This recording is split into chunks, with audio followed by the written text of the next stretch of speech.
ng COMELEC sa aking nanay na nasa siyam na 96 years old na at kasama ng aking mga anak na kailanman hindi nagduda na ako'y mananalo. Kay Presidente Duterte, ang ating dating Pangulo, na Oktubre pa lamang itinaas na ang aking kamay at sa kanyang anak na hanggang sa huling sandali, si VP Inday Sara ay ako'y kinakampanya.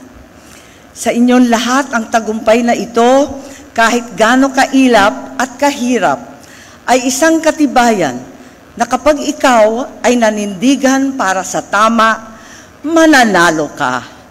Hindi nagmaliw ang paniniwala ko sa dunong ng sambayanang Pilipino na dama at alam nila ang ibig sabihin ng sakripisyo at prinsipyo at gagawaran nila ito ng suporta at pagmamahal.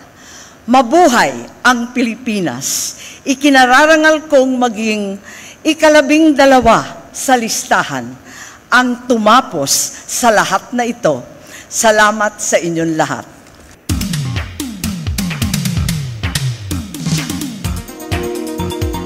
Magandang hapon po sa inyong lahat.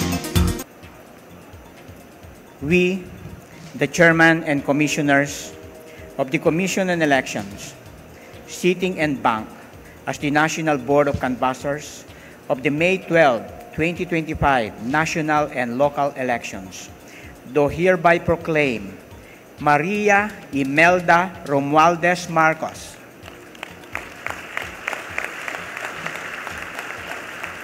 as Senator-elect to serve for a term of 6 years, ending on June 30, 2031, in accordance with Section 4, Article 6 of the Constitution of the Republic of the Philippines, given this 17th day of May, 2025, in the city of Manila, Philippines.